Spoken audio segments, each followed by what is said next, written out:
So welcome back. We're speaking about Chapter 9 of Healing America's Narratives, and specifically speaking about the polarization and the bullying that goes on in our woke and cancel cultures in the United States. We mentioned in the previous episode that while the language of canceling someone and being woke feels new to us, woke has been around for a long time, and in another iteration, awakened has been around for a long time, going back as far as Buddha. But again, he wasn't a particularly American individual. But just as an example, in European and American history, and I'm going to keep this tight to the United States. I'm not going to speak about the Port. I'll mention it here. The Portuguese and the Spanish in Central and South America and in the Caribbean did basically the same things as the British did in North America, the British and the French, specifically the British in what became the United States. So the British explorers turned colonizers and settlers had the authority of the Anglican Church and the monarchy behind them.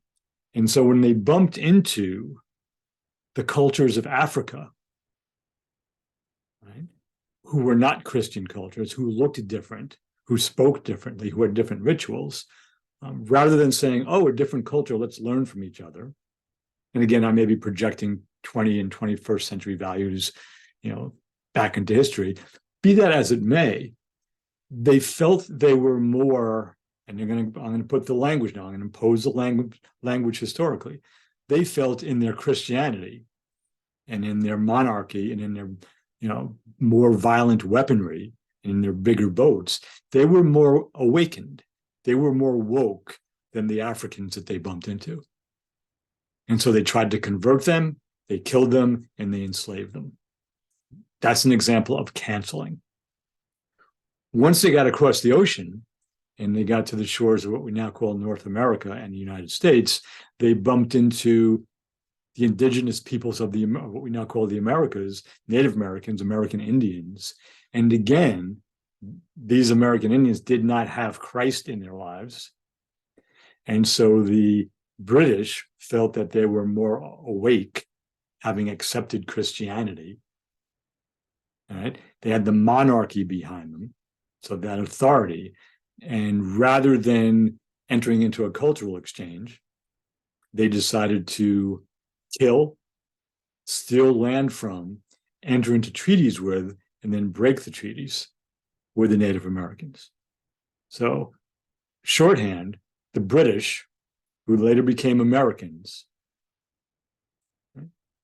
felt they were more woke than the Africans and the Native Americans, and they attempted, through various means, to cancel both of those cultures. All right, so we're going to bring this, into the 21st century in the next episode, but pretty clear, even though the language wasn't used back then, we're more awakened than you are. We're more woke. We're superior. We see things that you don't. You're wrong and we're right. There again is that us versus them, or us, versus you dynamic. All right, so thank you for tuning in. I will see you in the next episode.